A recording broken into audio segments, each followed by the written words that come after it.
Today's video, we will be covering the bayonets of the World War I Italian front. We will start off with the Italian M91 Carcano bayonet. Starting off with the scabbard, you have brass and sometimes iron fittings, such as this bottom piece and the throat with the bayonet stud. You will have a marking here, which is often faded because of leather. In this case, this is a ATPS 917. The Italians marked their gear sometimes in World War I without the 1, so it's 1917. I'll take it. Oh, these are very fragile, these scabbards. So we have maker's mark, tourney, serial number of the rifle, ORI 7, illegible. It's actually over another serial number, can be made out. Have tiny muzzle ring for the 6.5 Carcano.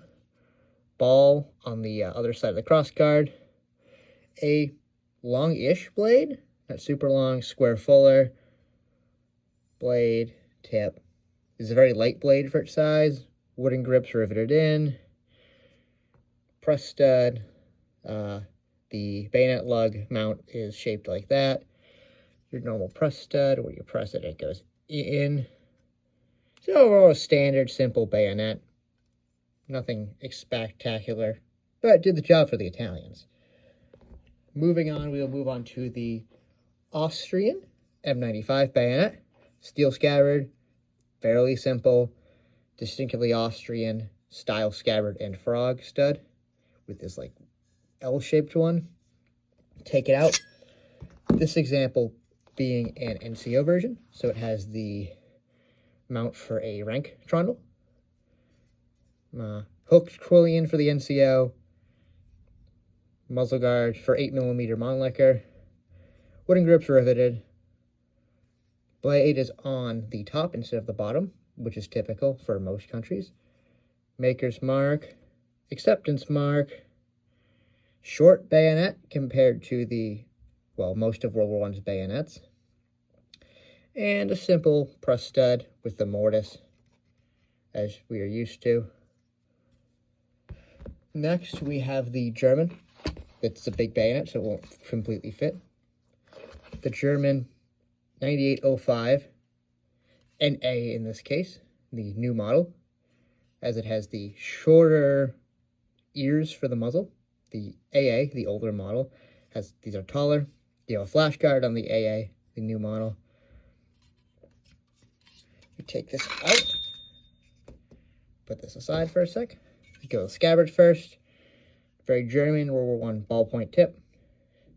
Long scabbard, steel, iron, screw, holds the throat in, which has a spring steel for holding the blade in. Back, these are really not marked in World War I, like they are in World War II. The blade, this example is a Sawback version. We have a maker's mark there. A year there, in this case, Crown W for Kaiser Wilhelm 1916. Here's your saw on this variant. These were often cut off. They were on about 8%, I believe, the bayonets for Germany, but they were often sawed off because of the whole sawback thing in World War I, where they threatened to execute anyone who caught with it because it was cruel. It is really just a saw, though. That's the whole purpose of it. It's not so it creates grievous wounds. It's just so that people could have saws. Blade very long. You have this almost, this way that's wide and comes in, which is unusual. Very thick blade, as you can see. The grips are screwed on with these split screws in this case, and they have these ribs in the wooden handle. And you have the no muzzle ring, as you saw, in the Mauser TO slot for this cleaning rod, bayonet lug.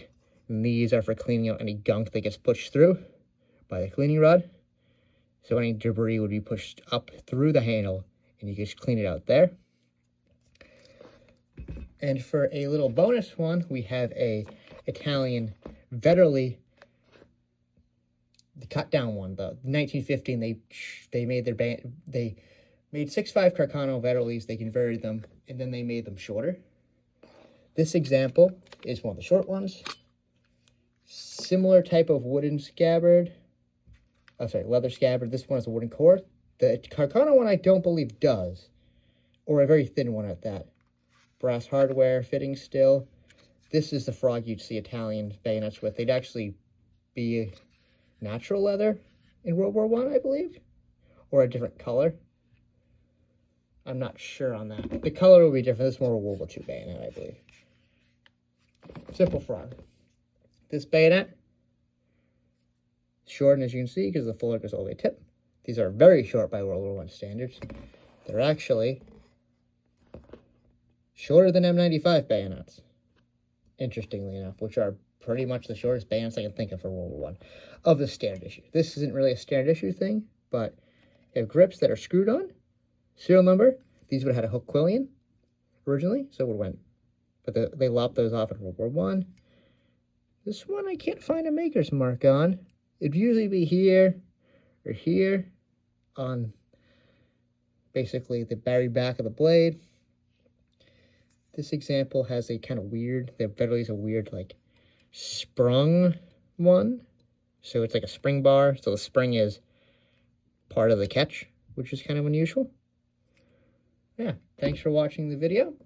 I appreciate any views, any comments, questions. I'd be happy to answer.